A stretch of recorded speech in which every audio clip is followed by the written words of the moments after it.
Hi guys, so I just finished taking a bath and one of you guys made a comment on one of the videos of SB19 Pablo, and then this was my reply. So I am pushing myself to at least try, even though I am not mentally and physically okay at this point. And I was scrolling which one I would choose, and then I think I finally found one which triggers me, one of the most songs that triggers me. Yeah, we're gonna try this. If you're new here on my channel, hi, welcome. My name is Dibs. I'm your virtual best friend here. I do personal development YouTube, but lately it's becoming SB19 because your girl is fangirling. I'm a fangirl since 2019, since it was viral, by the way. One of my inspirations of personal development is Pablo, and also the whole team SB19, because we know how they went through from the very bottom, and there were a lot of bashers, interviews that suck so bad, and up to this point we know how they've grown as an individual and as a group, and now they have their own company. And yes, Pilipino po ako, nagtatagalog po ako. Hello mga kababayan! So, I picked this song, Kumunoy, because we know how Kumunoy is. Kinukuha ka talaga niya pailalim pagka masyado kang magaslaw. You have to stand still para hindi ka mag-drown. Yun yung pag-understanding ko dito sa title. This was posted 2 months ago, by the way, from his YouTube channel. So, let's go. May ads. Don't skip ads, y'all.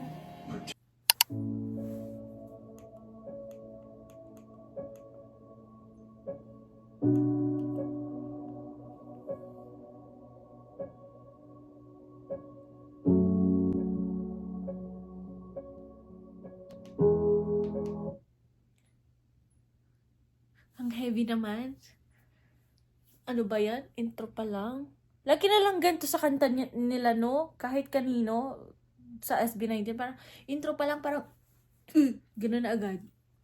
Parang timang. Official lyric video to. Daming iniisip pa, hindi mo paliwanag ang bigat ng aking nadarama. Sa aking paglapag para bang lalo akong unti-unting inilap pababa.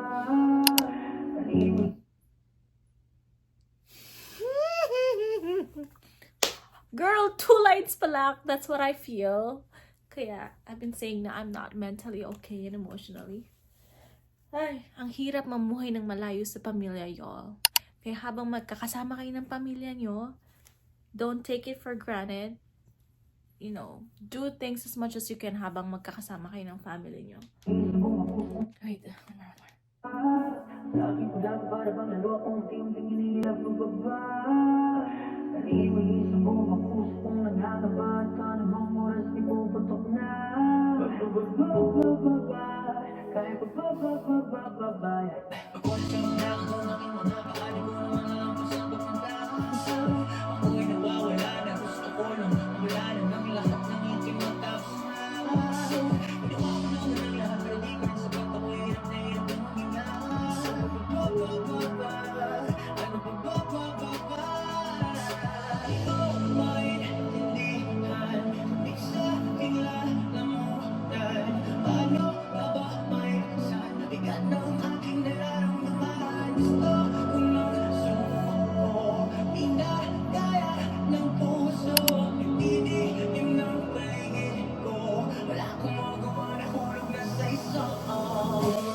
nakakausap sinasabi ko, kaya ayoko munang ayoko munang makinig ng mga kantang ganito that happy lang, ganyan.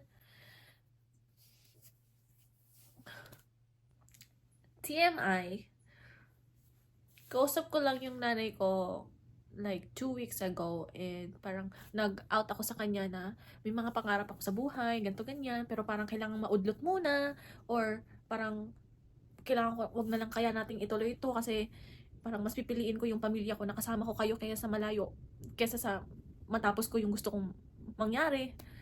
Mga ganong moments in life. Kaya parang, I don't know what to do na. Nagpupush and pull ako sa pangarap ko or pamilya ko, parang ganun. Tuloy natin, tuloy.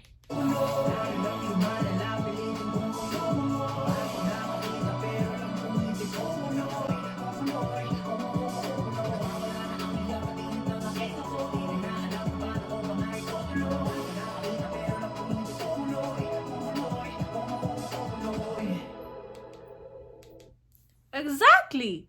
Pangarap na, yun, oh my God, just, is this a coincidence or is this a fate? Na kailangan ko talaga siyang mapanood. Very right on time. Sino man yung nag-reply nun sa one of the videos ko dito sa channel na to? Na-push mo ako para panoorin ko talaga to kahit nakaka-trigger. Kalahati pa lang tayo ng kanta, oh. Paluha-luha pa ako. Di na bago sa'kin ang pakiramdam ng nasa baba. Mabigat ang dala dahil ang puso'y bato na habang buhay kong papasanin kahit gano'n ba kalalim kung tunginin na patuloy kong ibuula mo kakabas kaya mo kumubra kahit may boses ba na magsabi nakakwenta alam kong may pag-asa liwanag ba'y wala pa paulit-ulit parang pasakit akong gagawa ng himala. Yes! Yes! Yes, Pablo, gagawa tayo ng himala! Kahit mahirap ang buhay. Ganon talaga ang buhay. Tuloy lang.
Uy. Gusto ka lang i-stop.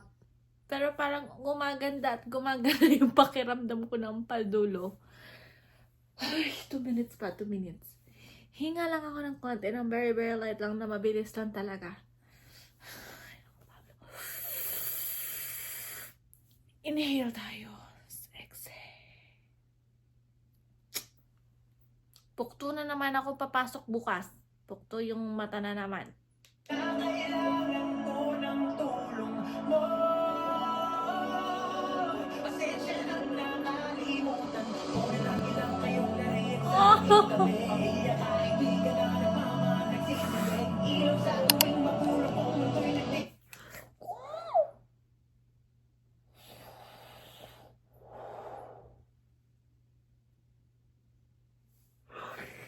Hindi ko expect yung lyrics.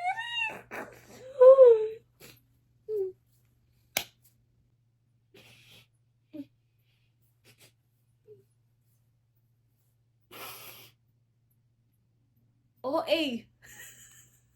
OA ng tao. Kayo rin ba yung pag may problema, hindi nyo sinasabi? Tapos pag napuno na kayo, like puno na kayo. Kung ano-ano lang iniisip nyo. Tapos, kahit na i-try mo na, hindi pa kita sa panlabas na anyo mo, na kikita ng mga tao nakapaligid sa'yo, yun yung nararamdaman ng mga kaibigan ko. Ang pamilya ko, minsan napapaniginipan nila ako. Katulad ng nanay ko, like kanina, tinawagan niya ako, napaniginipan niya daw ako. Awan ko, sobrang timing talaga nito. Kanta na to, ano ba yan?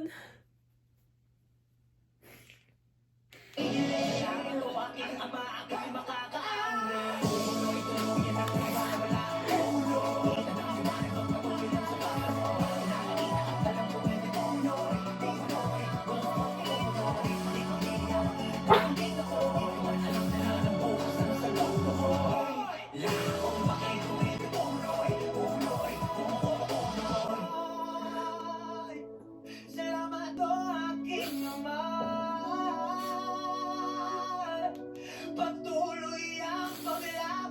sa aking isipan, napupuno na ng kadiliman.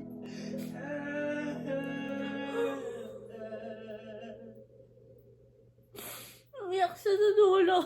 Ano ba yan? Anak, grabe talaga. Hindi ko tuloy alam kung ipopost ko pa ba to. Parang naging masyadong emotional naman to. May talent talaga si Pablo na parang naririnig niya yung mga hinanaing or hiling ng mga fans niya, I guess. Or baka kaya dahil bias ko din siya kasi ganun yung connection namin kahit magkalayo kami, kahit na hindi naman niya talaga ako kilala. Awan ko. Sabi kasi nila, pag daw may ina-idolize ka, that represents you. Mali. Tama ba ako? Parang, he represents you represents... Basta ganon. Nakikita mo yung sarili mo sa kanya. Ganon nga lang talaga siguro. Anyways, so, yon, na-survive ko yung pag-push ko sa sarili ko na mapanood yung isa sa mga, or mapakinggan isa sa mga songs niya. Ay, hindi ko alam kung kailan ko ulit siya mapapakinggan. Kasi medyo iba yung atake ng song eh. Pero I'm so happy. Thank you. Thank you sa nag-comment. Laban lang tayo guys. Laban lang. At huwag kalimutan magdasal. Do not forget to pray and be grateful sa araw-araw.